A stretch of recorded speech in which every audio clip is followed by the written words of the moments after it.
Telangana public service commission నిర్వహించే examination group 1లో భాగంగా మనం ఈ క్లాసులో బ్రిటిష్ సార్వభౌమాధికారము అనే లెసన్ గురించి తెలుసుకుందాం. భారతదేశంపై బ్రిటిష్ వారి సర్వాధిపత్యము నెలకొల్పడానికి బ్రిటిష్ వారు 2 పద్ధతులను అవలంబించారు. ఒకటి, యుద్ధాలు చేసి భూభాగాలను ఆక్రమించుకోవడము. రెండవది, సైన్య సహకార పద్ధతి కింద భారత రాజ్యాలను పరోక్షంగా తమ పాలనలోకి తెచ్చుకోవడము, ఆ తర్వాత ఆక్రమించుకోవడం. సైన్య సహకార పద్ధతి కావచ్చు, రాజ్య సంక్రమణ సిద్ధాంతం కావచ్చు, మహల్వారీ పద్ధతి, రైతువారీ పద్ధతి, జమీందారీ పద్ధతులు, ఇవి యుద్ధాలు చేయకుండా భారతదేశాన్ని ఆక్రమించుకోవడము. బ్రిటిష్ వారు భారతదేశానికి 1615 సంవత్సరంలో వర్తకం కొరకు వచ్చారు. సూరత్లో వర్తక స్థావరాన్ని ఏర్పాటు చేసుకున్నారు. అక్కడ వర్తక స్థావరాన్ని ఏర్పాటు చేసుకున్న వారు హైదరాబాదు రాజ్యంలో, కర్ణాటక రాజ్యంలో జరిగినటువంటి రాజకీయ పరిస్థితులను తనకు అనుకూలంగా మలుచుకున్నారు. పైగా యూరప్ ఖండంలో జరిగినటువంటి ఆస్ట్రియా వారసత్వ యుద్ధం కావచ్చు, సప్తవర్ష సంగ్రామమే కావచ్చు, వాటిని తమకు అనుకూలంగా మలుచుకొని ఈ దేశంలో రాజకీయ అధికారాన్ని స్థాపించుకోవడానికి కర్ణాటక యుద్ధాలను తమకు అనుకూలంగా మలుచుకున్నారు. కర్ణాటక యుద్ధాలు, ప్లాసీ యుద్ధము, బాక్సార్ యుద్ధము, మైసూర్ యుద్ధము, మరాఠా యుద్ధాలు, రోహిల్ఖండ్ యుద్ధాలు, ఇలా యుద్ధాలు చేస్తూ భారతదేశంలో భూభాగాన్ని బ్రిటిష్ వారు ఆక్రమించుకోవడము ప్రారంభించారు. భారతదేశంలోని భూభాగాన్ని బ్రిటిష్ వారు ఒకవైపున యుద్ధాలు చేస్తూ ఆక్రమించారు. మరొకటి ఏంది అంటే, యుద్ధాలు చేయకుండానే భారత రాజుల యొక్క సార్వభౌమాధికారాన్ని తీసేసి భారతదేశాన్ని పరిపాలించే స్వదేశీ పాలకులను తమకు లోబడి ఉండేటట్టుగా వారికి తెలియకుండానే వారి స్వాతంత్రాన్ని హరించి వేసే పద్ధతి. ఆ పద్ధతులే సైన్య సహకార పద్ధతి, తర్వాత రాజ్య సంక్రమణ సిద్ధాంతం. ఈ రెండు మెయిన్గా భారతీయ రాజుల యొక్క అధికారాలను ఆక్వైడ్ చేసుకోవడానికి బ్రిటిష్ వాళ్ళు తమకు అనుకూలంగా మలుచుకోవడము జరిగింది. సో భారతదేశంపై బ్రిటిష్ వారు తమ సార్వభౌమాధికారాన్ని నెలకొల్పడానికి మూడు దశలుగా మనం విభజిస్తాం. అందులో ఒకటి వలయబద్ధ విధానం. ఈ వలయబద్ధ విధానము 1757 నుంచి 1813 వరకు వలయబద్ధ విధానాన్ని అనుసరించారు. రెండవది అధీన ఏకాంత విధానము అంటాం.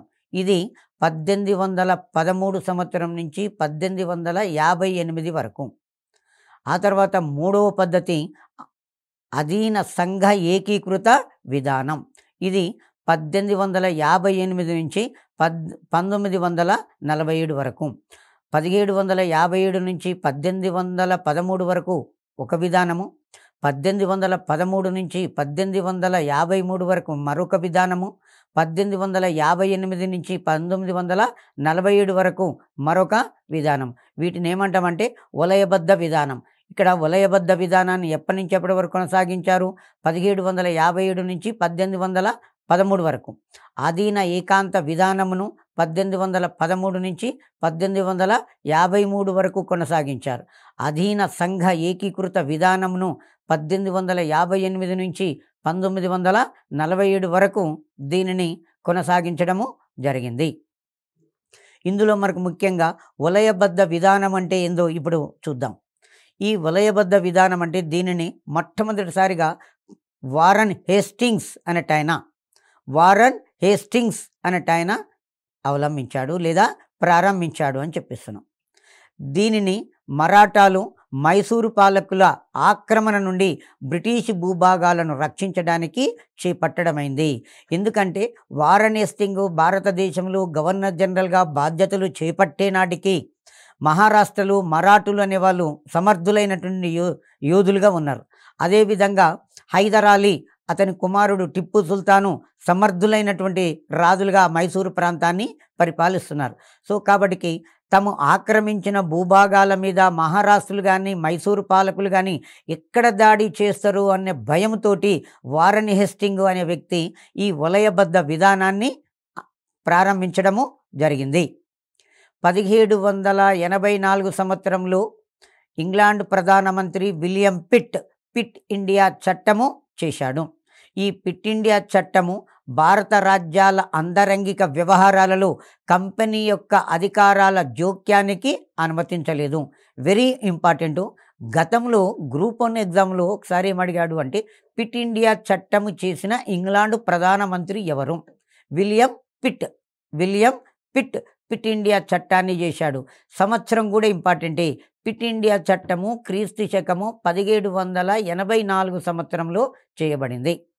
ఆ తర్వాత ఈ పిట్ ఇండియా చట్టం యొక్క ముఖ్య ఉద్దేశం ఏంటి అంటే భారత రాజ్యాల యొక్క అంతరంగిక వ్యవహారాల్లో కంపెనీ అధికారులు జోక్యం చేసుకోవటానికి వీలు లేదు అని చేశారు. ఎందుకు అంటే భారతదేశంలో బ్రిటిష్ వారు ఆక్రమించిన ప్రాంతాల మీద జోక్యం కల్పించుకుంటూ బ్రిటిష్ పార్లమెంటు చేసినటువంటి మొట్టమొదటి చట్టము రెగ్యులేటింగ్ చట్టము. ఆ రెగ్యులేటింగ్ చట్టం తదంతరం చేసినటువంటి మరొక చట్టమే ఈ పిట్ ఇండియా చట్టము. దీని ప్రకారము భారత రాజ్య వ్యవహారాలలో కంపెనీ అధికారులు జోక్యము చేసుకోకూడదు అని ఒక ఆర్డర్ పాస్ చేయడము జరిగింది. తర్వాత అధీన ఏకాంత విధానము మరొకటి. ఈ అధీన ఏకాంత విధానము అంటే దీనిలో భాగంగా కంపెనీ భారత రాజ్యాలపై ఒత్తిడి తెచ్చి సైన్య సహకార ఒప్పందాలను కుదుర్చుకున్నది. అధీన ఏకాంత విధానం అంటే భారతదేశాన్ని పరిపాలించే స్వదేశీ రాజులు ఎవరైతే ఉన్నారో వారి మీద ఒత్తిడి తీసుకొచ్చారు. ఆ ఒత్తిడి తీసుకొచ్చి వారు సైన్య సహకార పద్ధతికి అంగీకరించేటట్లుగా చేయడం అనేది జరిగింది. సిపాయిల తిరుగుబాటులో భారత పాలకులు చూపిన విశ్వాసానికి బ్రిటిష్ వారు బహుమానంగా వారసులు లేని పక్షంలో దత్తత తీసుకునే హక్కులను తిరిగి భారతీయ రాజులకు కల్పిస్తున్నట్లు ప్రకటించారు. గతంలో దత్తత నిరాకరణ పద్ధతి డాక్ట్రిన్ ఆఫ్ ల్యాప్స్ రాజ్య సంక్రమణ సిద్ధాంతం ప్రకారం ఏం చేశారు అంటే భారతీయ రాజులు ఎవరైనా సరే పుత్ర సంతానం లేకపోతే దత్తత తెచ్చుకునేవారు. ఆ దత్తత చెల్లదు అని డలౌసీ ఆ రాజ్యాలను ఆక్రమించండు. కాబట్టి సిపాయిల తిరుగుబాటు అనేది జరిగింది. సిపాయిల తిరుగుబాటు జరిగినప్పుడు కొంతమంది భారతీయ పాలకులు బ్రిటిష్ వారికి యుద్ధంలో సహాయం చేశారు. ఉదాహరణకు కాశ్మీర్ రాజు కావచ్చు, హైదరాబాదు నిజాం కావచ్చు, నేపాల్ రాజు కావచ్చు, సిక్కులు కావచ్చు, యుద్ధంలో పాల్గొని బ్రిటిష్ వారికి సహాయ సహకారాలు అందించారు. కాబట్టి యుద్ధానంతరము చేసినటువంటి చట్టం వలన భారతీయ రాజులు కూడా పుత్ర సంతానం లేని ఎడల తిరిగి దత్తత తీసుకునే హక్కును బ్రిటిష్ పాలకులు కల్పించడం జరిగింది భారత పాలకులకు.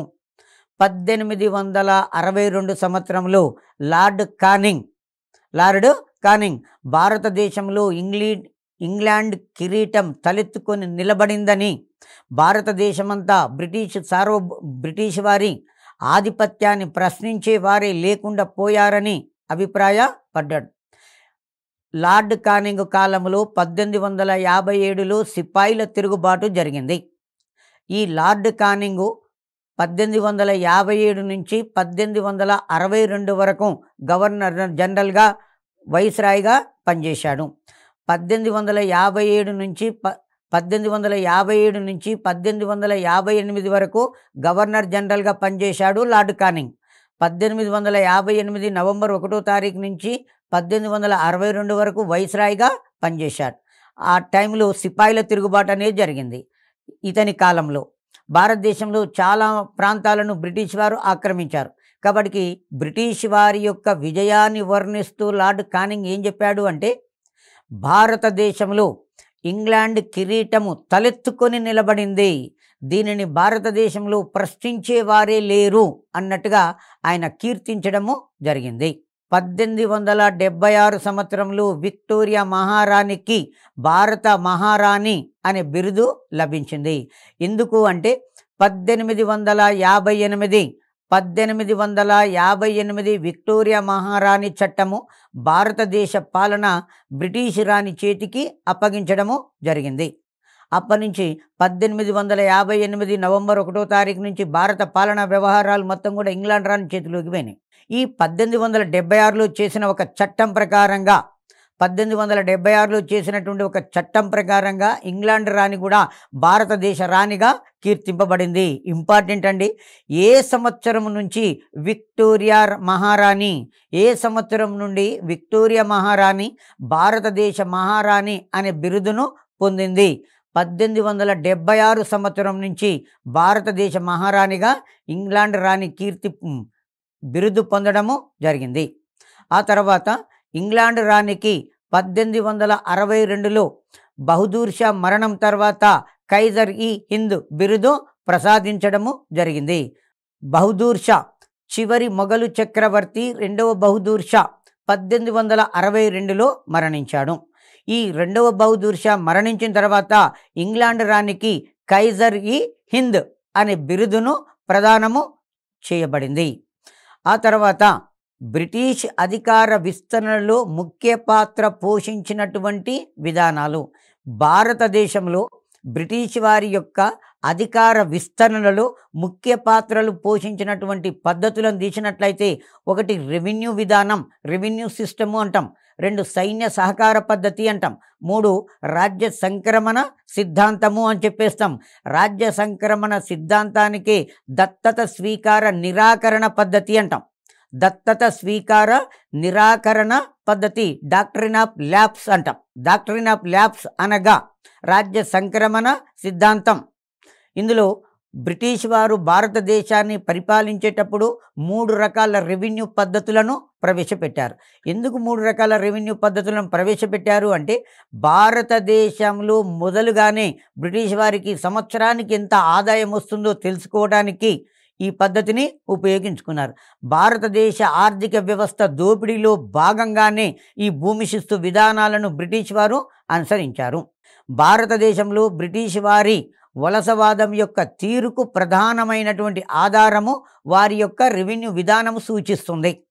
భారతదేశంలో బ్రిటిష్ వారి యొక్క వలసవాదం యొక్క ఆర్థిక తీరుకు, వలసవాదం యొక్క తీరుకు ప్రధానమైన కారణము వారి యొక్క రెవెన్యూ విధానము.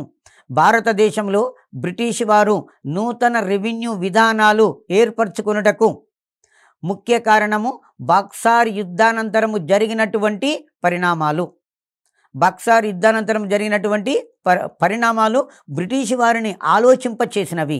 బక్సార్ యుద్ధము 1764 సంవత్సరం అక్టోబర్ 22వ తారీఖు నాడు, 1764 సంవత్సరం అక్టోబర్ 22 నాడు బక్సార్ యుద్ధము అనేది జరిగింది.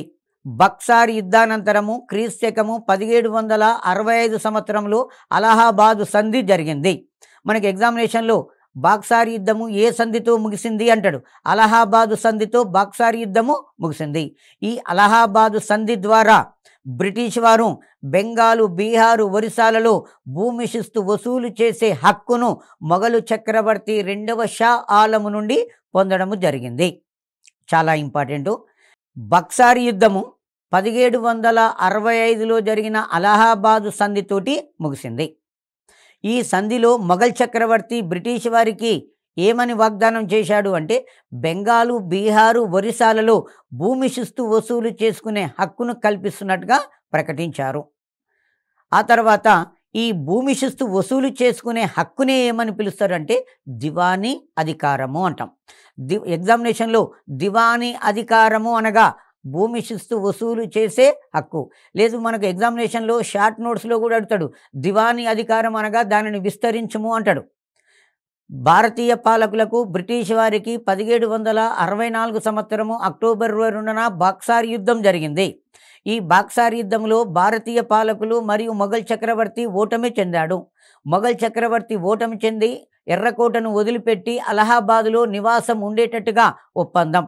మొఘల్ చక్రవర్తికి బ్రిటిష్ వారు రక్షణ కల్పించేటట్టుగా ఒప్పందం. అందులో భాగంగానే బెంగాల్ ప్రావిన్సు, బీహార్ ప్రావిన్సు, ఒరిస్సా ప్రావిన్సులలో భూమి శిస్తు వసూలు చేసుకునే హక్కును మొఘల్ చక్రవర్తి రెండవ షా ఆలము బ్రిటిష్ వారికి కల్పించాడు. ఆ కల్పించినటువంటి అధికారాన్ని దివానీ హక్కు అని పిలుస్తాం. దివానీ హక్కు అంటే భూమి శిస్తు వసూలు చేసుకునే హక్కు. దివానీ అధికారము అంటే భూమి శిస్తు వసూలు చేసుకునే అధికారమే దివానీ అధికారం. ప్రతి 5 సంవత్సరాలకు ఒకసారి వేలం వేసే పద్ధతిని వారన్ హేస్టింగ్ ప్రవేశపెట్టాడు. వారన్ హేస్టింగ్ భారతదేశంలో గవర్నర్ జనరల్గా ఉన్నప్పుడు, గవర్నర్ జనరల్ ఆఫ్ బెంగాల్గా ఉన్నప్పుడు అతను ఏం చేశాడు, బెంగాల్ బీహార్లలో భూమి శిస్తు ఎవరైతే వసూలు చేసేటానికి రెడీగా ఉంటారో ఆ వేలం పాట ద్వారా పెట్టే పద్ధతిని వారన్ హేస్టింగ్ మొట్టమొదటిసారిగా ప్రవేశపెట్టాడు. ఈ భూమి శిస్తు వేలం వేసే పద్ధతి ప్రతి 5 సంవత్సరాలకు ఒకసారి వారన్ హేస్టింగ్ ప్రవేశపెట్టాడు. వారన్ హేస్టింగ్ ఎక్కడ భూమి శిస్తు వేలం వేసే పద్ధతిని ప్రవేశపెట్టాడు అంటే బెంగాల్ బీహార్ రాష్ట్రాలలో మాత్రమే ప్రవేశపెట్టాడు. ఈ వారన్ హేస్టింగ్ ప్రవేశపెట్టిన విధానము విఫలమైంది, అంత సక్సెస్ కాలేకపోయింది. కాబట్టి వారన్ హేస్టింగ్ తర్వాత గవర్నర్ జనరల్గా వచ్చిన వారన్ హేస్టింగ్స్ తర్వాత గవర్నర్ జనరల్గా వచ్చినటువంటి కార్న్వాలిస్ ఈ పద్ధతిని ప్రవేశపెట్టడం జరిగింది. ఏది, భూమి శిస్తును వేలం వేసే పద్ధతిని సంస్కరించి ప్రవేశపెట్టాడు. దానికే మనం ఏమంటాము అంటే జమీందారీ పద్ధతి లేదా శాశ్వత శిస్తు నిర్ణయ పద్ధతి అంటాం. ఈ శాశ్వత శిస్తు నిర్ణయ పద్ధతికి ఒక రూపకల్పన చేసిన వ్యక్తి సర్ జాన్ షోర్ అని పిలుస్తుంటాము. ఎందుకంటే ఈ సర్ జాన్ షోర్ కార్న్వాలిస్కు ఉప గవర్నర్గా పనిచేస్తున్నాడు.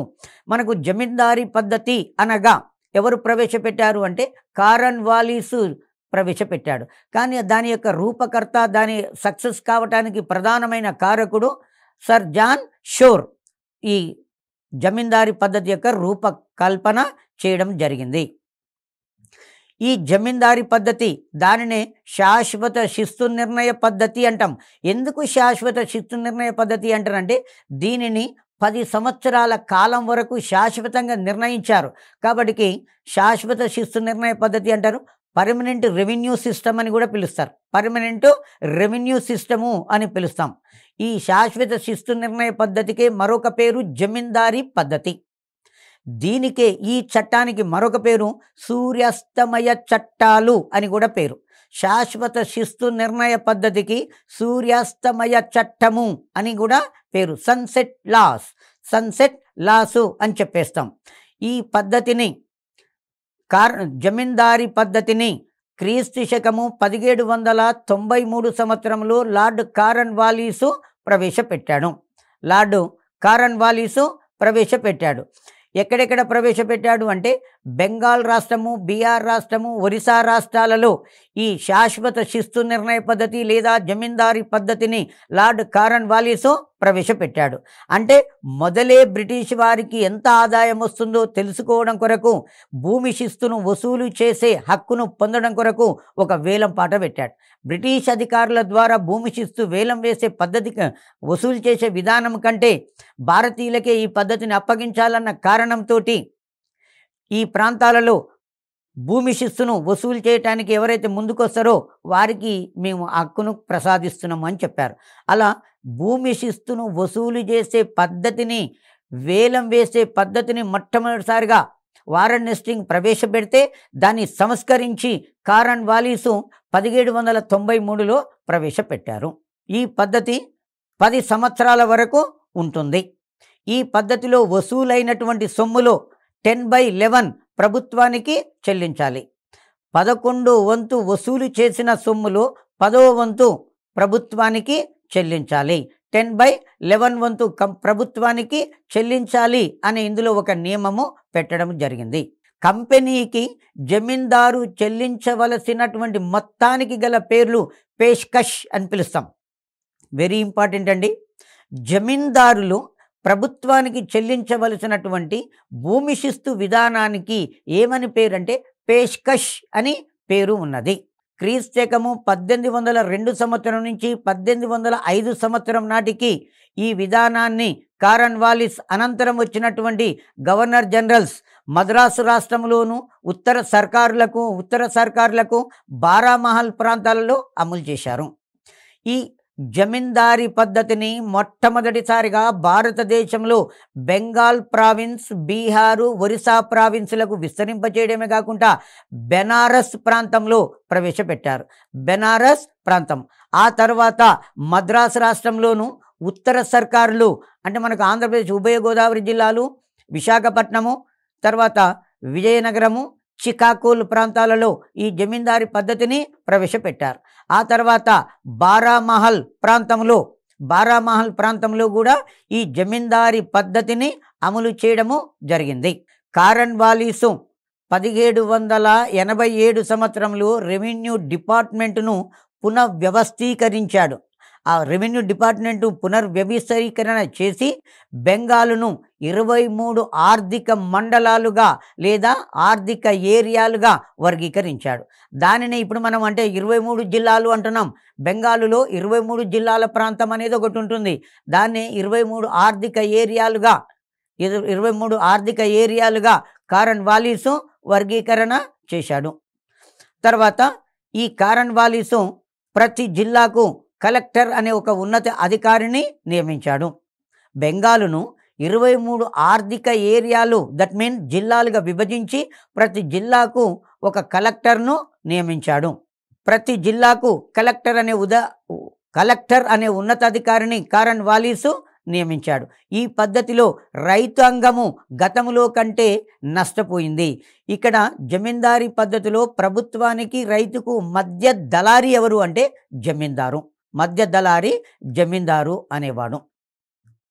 ప్రభుత్వానికి రైతుకు మధ్య దళారీ జమీందారు.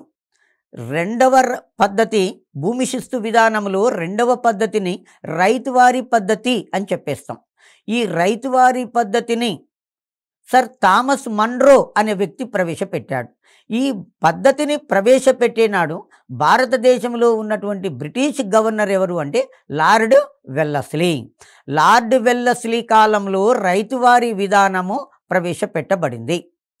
రైతువారీ పద్ధతిని మొట్టమొదట 1792 సంవత్సరంలో మద్రాసు రాష్ట్రంలో సేలం జిల్లాలోని బారామహల్ కలెక్టర్గా పనిచేస్తున్నటువంటి కల్నల్ రీడ్ అనేవాడు, కెప్టెన్ రీడ్ అని కూడా చెప్పేస్తారండి, కల్నల్ రీడ్ అనే వ్యక్తి ప్రవేశపెట్టాడు. తమిళనాడు రాష్ట్రంలో ఇప్పుడేమో తమిళనాడు అంటాం, అప్పట్లోనేమో మద్రాసు రాష్ట్రం అని పిలుస్తారు. సేలం జిల్లాలో బారామహల్ అనే ఒక ప్రాంతం ఉంటుంది. ఆ బారామహల్ ప్రాంతానికి కలెక్టర్గా ఉన్న వ్యక్తి కల్నల్ రీడ్. ఆ కల్నల్ రీడ్ అనే వ్యక్తి రైతువారీ పద్ధతిని ప్రవేశపెట్టాడు. ఈ రైతువారీ పద్ధతిని బాగా వెలుగులోకి తెచ్చిన వ్యక్తి ఎవరు అంటే ఈ కల్నల్ రీడ్ వద్ద సహాయ కలెక్టర్గా పనిచేసినటువంటి థామస్ మన్రో. మనం దీన్ని బాగా మైండ్లో గుర్తుపెట్టుకోవాల్సిన అవసరము ఉంటుంది. రైతువారీ పద్ధతిని మొట్టమొదటిసారిగా మద్రాసు రాష్ట్రంలో సేలం జిల్లా కలెక్టర్గా పనిచేస్తున్నటువంటి కల్నల్ రీడ్ ప్రవేశపెట్టాడు. కల్నల్ రీడ్ వద్ద సహాయ కలెక్టర్గా పనిచేస్తున్నటువంటి సర్ థామస్ మన్రో దీన్ని బాగా వెలుగులోకి తీసుకొచ్చాడు. ఈ రైతువారీ పద్ధతిలో మధ్య దళారీ వ్యవస్థ ఉండదు. రైతు నేరుగా ప్రభుత్వంతో శిస్తు ఒప్పందం ఉంటుంది. ప్రభుత్వానికి రైతుతోటే నేరుగా శిస్తు ఒప్పందం అనేది ఉంటుంది. రైతుకు భూమి మీద హక్కును తెలుపుతూ పట్టా ఇవ్వడము, రైతు నుండి కబూలియతు తీసుకోవడము అంటే ఈ భూమిని నేను సేద్యం చేసుకున్నంత కాలము క్రమం తప్పకుండా ప్రభుత్వానికి శిస్తు చెల్లిస్తాను అనే ఒక అంగీకార పత్రమే కబూలియతు. రైతుకు భూమి మీద హక్కును తెలుపుతూ బ్రిటిష్ వారు కూడా పట్టా ఇవ్వడం అనేది జరిగింది. ఇది శాశ్వత శిస్తు నిర్ణయ పద్ధతికి పూర్తిగా వ్యతిరేకం. శాశ్వత శిస్తు నిర్ణయ పద్ధతిలో మధ్య దళారీ అనేవాడు జమీందార్, అటు ప్రభుత్వానికి ఇటు రైతుకు. అందులో ఎంత వసూలు చేయాలి అనే నియమం లేదు. జమీందారీ పద్ధతిలో భూమి శిస్తును రైతు నుండి ఎంత వసూలు చేయాలనే నియమం అనేది లేదు. పైగా అది 10 సంవత్సరాల కాలానికి ఒకేసారి నియమించబడిపోయింది. జమీందారులను నియమించారు. మరి రైతువారీ పద్ధతిలో ప్రతి సంవత్సరము శిస్తు నిర్ణయించబడేది. పంట పండిన విధానమును బట్టి శిస్తును నిర్ణయించడము జరిగింది. థామస్ మన్రో 1800 సంవత్సరంలో దత్తమండలాల ప్రధాన కలెక్టర్గా నియమించబడ్డాడు. దత్తమండలాలు అని దేన్ని పిలుస్తాము అంటే కడప, కర్నూలు, అనంతపురము, బళ్ళారి ఈ 4 ప్రాంతాలను దత్తమండలాలు అంటాం. అంటే హైదరాబాదు నిజాము 3వ మైసూరు యుద్ధంలో బ్రిటిష్ వారి తరపున యుద్ధంలో పాల్గొన్నాడు. బ్రిటిష్ వారి తరపున యుద్ధంలో పాల్గొని ఈ మూడవ మైసూరు యుద్ధంలో బ్రిటిష్ వారు విజయం సాధించారు. విజయం సాధించిన తర్వాత బ్రిటిష్ వారు మీన్ కరన్ వాలిస్ టిప్పు సుల్తాన్ యొక్క సగం రాజ్యాన్ని ఆక్రమించారు. ఆ టిప్పు సుల్తాన్ నుంచి ఆక్రమించిన రాజ్యంలో భాగాలుగా బళ్ళారి, అనంతపురము, కడప, కర్నూలు ఈ ప్రాంతాలను హైదరాబాదు నిజాంకు ఇవ్వడం అనేది జరిగింది. అప్పటికి ఇంకా చిత్తూరు జిల్లా ఏర్పడలేదు. చిత్తూరు జిల్లా 1911 సంవత్సరంలో ఏర్పడింది. చిత్తూరు జిల్లా 1911 సంవత్సరంలో ఏర్పడింది. ఈ దత్త మండలము అనంతపురం కేంద్రంగా దత్త మండలంగా పిలువబడింది. ఈ దత్త మండలాన్ని ఇంగ్లీష్లో ఏమంటారు అంటే సీడెడ్ జిల్లాలు అంటాం. సీడెడ్ అంటే ఇచ్చివేసిన. ఎవరికి ఇచ్చేశాడు? హైదరాబాదు నిజాము సైన్య సహకార పద్ధతి చేసుకున్నాడు. హైదరాబాదు నిజాము, ఆయన పేరు నిజాం అలీ ఖాన్, సైన్య సహకార పద్ధతి చేసుకున్నందుకు బ్రిటిష్ వారికి గతంలో టిప్పు సుల్తాన్ నుంచి పొందినటువంటి ప్రాంతాలు కర్నూలు, అనంతపురము, కడప, బళ్ళారి ప్రాంతాలను బ్రిటిష్ వారికి ఇచ్చేశాడు.